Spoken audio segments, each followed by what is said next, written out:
Finding someone that understands you is hard because you're human, and there's a lot of different humans out there. eHarmony helps you find someone you can be yourself with. You think no one would understand mourning a plant like it's a loved one, or singing made-up songs to your dog, but that's the type of person eHarmony helps you find. Someone who makes you feel seen, heard, and understood. Get started today on eHarmony. Get who gets you. You're listening to the Health Courage Collective podcast, episode 102, Are EMFs Affecting You, part 2.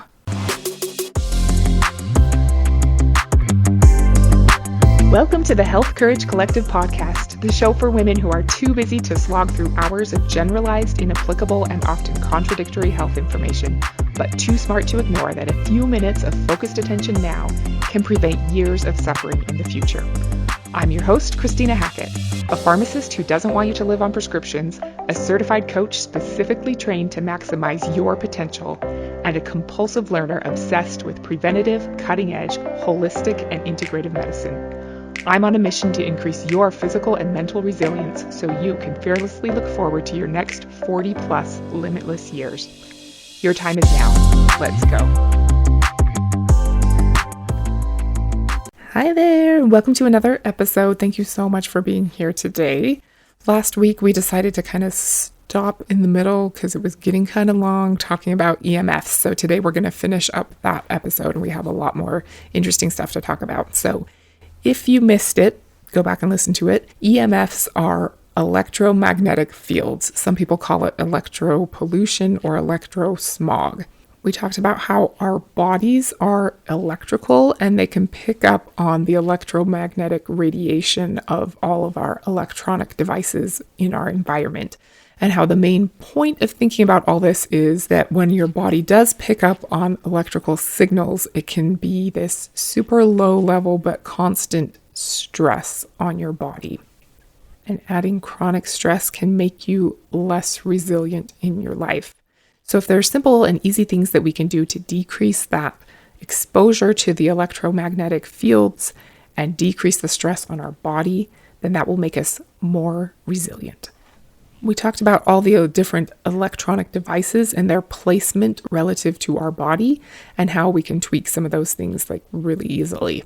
Many of the EMF problems inside of homes are due to poorly done electrical work, shared neutrals, waterline problems, knob and tube wiring, and dimmer switches can all be problems. And a strong Wi-Fi signal in your house can also stress your body. It's worth considering. If you can turn off your Wi-Fi when you're asleep, you'll give your body a little bit of lower stress time. Then, of course, the other huge exposure we all have is to our cell phones and to cell towers in our environment. Both emit microwaves, and so do everyone else's cell phones that come within 4 feet of you. Not surprisingly, 72% of cell phone safety studies paid for by telecommunication companies show no effect, and only 28% are negative. Of independently funded studies, only 33% showed no effect, while 67% were negative. Swedish studies show heavy cell phone users have a 240% increased risk of brain cancer on the side where they talk on their phone. People who start using cell phones before the age of 20 have a 5 times increased risk of brain tumors. People who live near cell towers have increased incidence of Hodgkin's disease and leukemia. One Israeli study showed that people who live near cell towers are 4 times more likely to get breast cancer, Hodgkin's disease, and cancers of the bone, kidney, ovary, and lung than people who don't. There's a disease that's been known about since the 1950s called radio wave sickness. It was first described in communication officers in the military. It totally makes me think of Radar O'Reilly, but I don't think he ever had radio wave sickness. They should have made that a MASH episode. The symptoms are sleep disruption, headaches, dizziness, depression, concentration problems, and muscle fatigue. Those are the type of nondescript symptoms that can affect people who live or work near cell towers. It's best not to live within 1/3 of a mile of a cell tower if you can avoid it. There's a free website called antennasearch.com that will tell you where registered cell towers are in relation to where you live, work, or otherwise hang out. I've compiled a whole bunch of links for you. That will be one of them because it's just kind of fun to see. I found out that there are 11 cell towers and 128 antennas within a 3-mile radius of my house. The closest one is 1.2 miles away, so that made me feel good.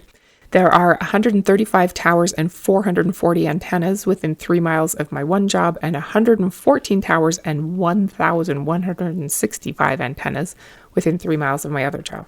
That's a lot of antennas. Cell phones operate in the electromagnetic spectrum assigned to radio waves, which is between the frequencies of FM radio and infrared light. It's a lot less than what is used at like a radar or satellite station. But the carrier waves used to convey packets of digital information are within the human body's ability to detect. And the farther you are away from a cell tower, the more power your phone needs to generate to be able to connect to that tower.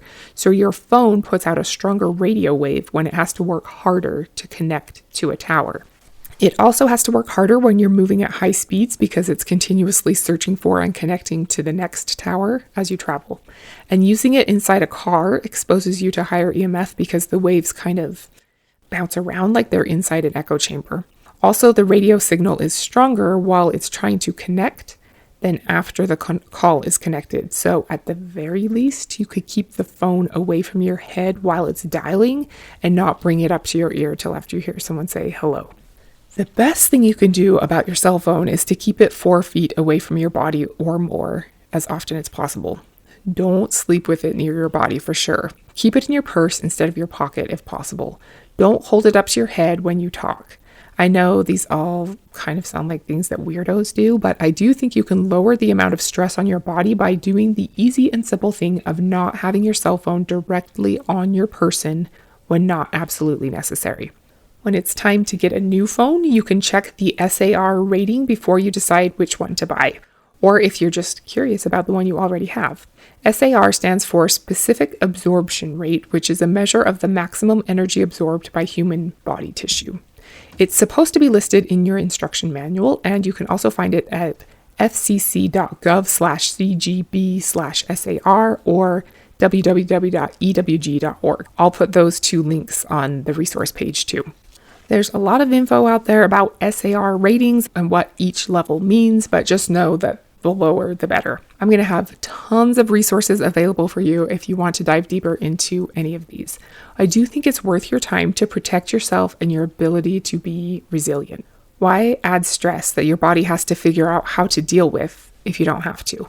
And a lot of this is like one and done kind of stuff. You can go to http://healthcourage.ck.page/EMF for a free list of a bunch of resources all in one place, or you can just go to my website, healthcouragecollective.com, or click the link in the show notes.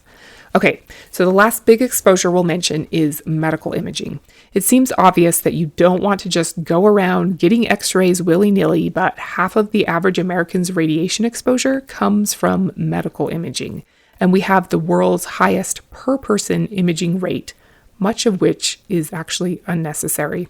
According to Dr. Ann Gittleman, 2% of all cancers in the US come from medical image radiation.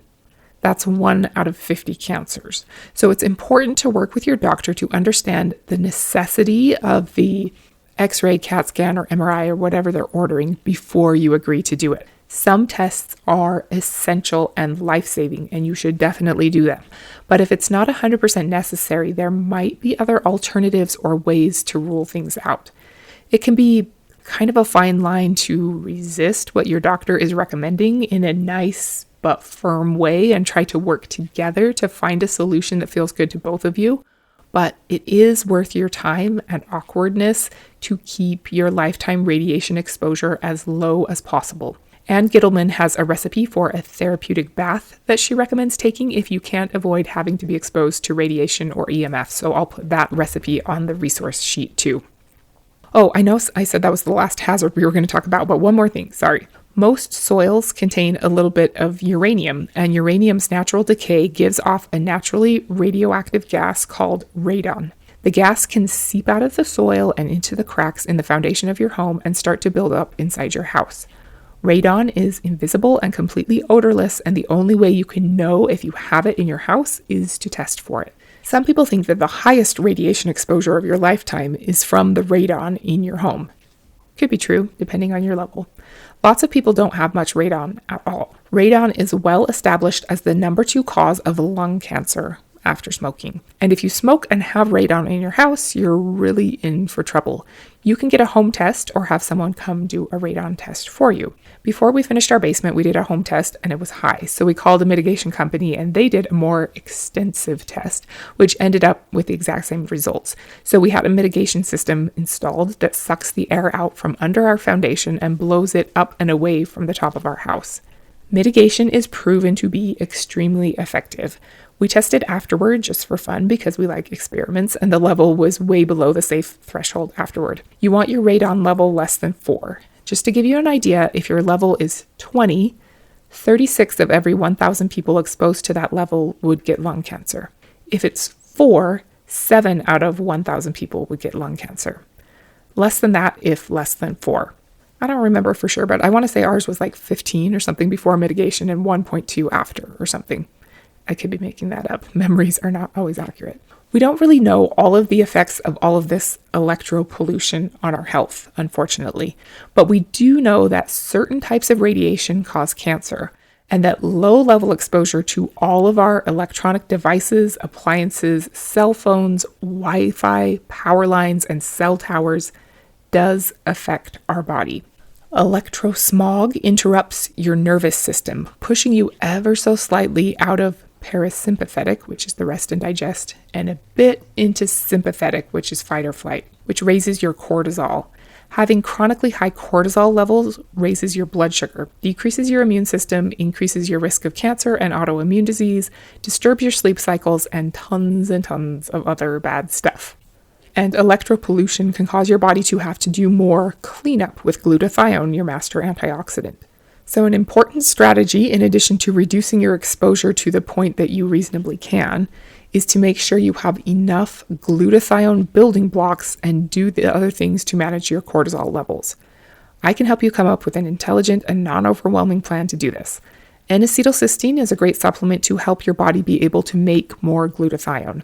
You can also get glutathione as a supplement, but you have to be picky about which brand you choose. Anne Gittleman explains in her book that the first line of defense against EMF damage to your body is to make sure you have enough minerals. Minerals are the electrolytes that allow your cells to hold a charge and maintain their osmotic pressure, which keeps the cells from rupturing. Our bodies are masters at orchestrating this perfect use of all of its resources. The constant presence of EMFs can cause us to rapidly use up our mineral or electrolyte stores to deal with the threats to our cell membranes, and then we can't use those to make the SOD and glutathione and melatonin that we need to thrive and resist infections, make new baby cells that are healthy and strong, regulate our fluid levels, fold our proteins perfectly, strengthen our bones, and assist in basically every body response that minerals are needed for. She recommends giving your body support against EMF stress by making sure you have adequate levels of magnesium, calcium, phosphorus, potassium, sulfur, manganese, selenium, chromium, zinc, and copper. She also recommends supplementing with melatonin, N-acetylcysteine, vitamin D, milk thistle, alpha-lipoic acid, CoQ10, sea buckthorn, and or whey protein as options to protect yourself from the damages of electropollution. Another potential help is grounding or earthing. That's a whole nother conversation. Send me a message at healthcouragecollective@gmail.com if you want to hear more about earthing or grounding. I've had an earthing mat for, 6 or 7 years, I think. And I think it helps. I often take my shoes off outside in the summer for a few minutes and my kids will be like, "Are you earthing yourself?" Yep. It's one of those things that you kind of just have to believe in. I do it because I believe in it enough to think it's beneficial, kind of like structuring my water, but I also just think it's kind of fun. I do think it helps, but I 100% acknowledge that any noticeable effects are highly likely to be placebo effects, but I still like it. There are studies that show that grounding neutralizes the interference of EMFs with our normal electrical communication between cells, and grounding has been shown to make your blood less likely to clot, reduces nighttime cortisol, improves sleep, lowers inflammation, improves blood flow, reduces pain, and speeds healing. There are also quantum energy products that claim to help reduce the harmful effects of EMFs on your body. I can't even pretend to understand how they're supposed to work, but they are items that are somehow infused with a kind of quantum energy that vibrates at a healing frequency. So it provides your body with some harmonious waves amidst all the chaotic ones. It sounds weird, but I do think there's something to it. Somavedic is one. I've wanted one for a while, but they're really expensive. Another company is Leela Q Quantum. They have some pretty pricey stuff too, but I have a little Leela Q card that's the size of a credit card that I carry around with me to help neutralize the harmful effects of EMFs on me. Let's see. It's right here in my pocket. It's like a little metallic credit card. I've had it for a month or so. Have I noticed a profound difference in how I feel? No, but I'm not overly sensitive to EMFs, and it does make me happy, and I like sleeping with it in my pillowcase at night. So I hope you've learned something helpful last week and today about electromagnetic fields and how they might be affecting your health. They're easy to ignore, but that doesn't mean that we should. We really can't get away from all the electronic magic that is happening all around us all the time, but our bodies are fundamentally electric. There's not a question as to whether electropollution affects us. It's a matter of understanding how much. It's probably more than we think, and a few little tweaks to our routine could significantly alleviate some of the additional stress that this omnipresent radiation is putting on our bodies. Reducing unnecessary chronic stress allows our body to use its resources and energy to do amazing things instead of just damage control and threat mitigation. My opinion is that aside from the few exquisitely sensitive people out there, most people can survive in a world chock full of electromagnetic fields. But it's a lot harder to thrive, to see what you're really capable of if you're constantly being dinged with tiny bits of radiation. What do you think? Remember to download your EMF resource sheet at healthcourage.ck.page/EMF for a ton of helpful resources. There are website links, a book list, education resources, lists of companies that do EMF testing and mitigation, the recipe for that therapeutic bath, and my favorite, a list of helpful products that can make reducing your exposure easier and more fun. Most of it comes from Anne Gittleman's book, Zapped, so you could definitely just check that out from the library instead. But I've updated and added some stuff, and everything is in clickable link format. Took me a long time to type it all up, so I genuinely hope it helps save you some time. I need to repaint our bedroom, and I really want to prime it all in EMF blocking paint, but I think that'd be a pretty hard sell to get my husband to agree to.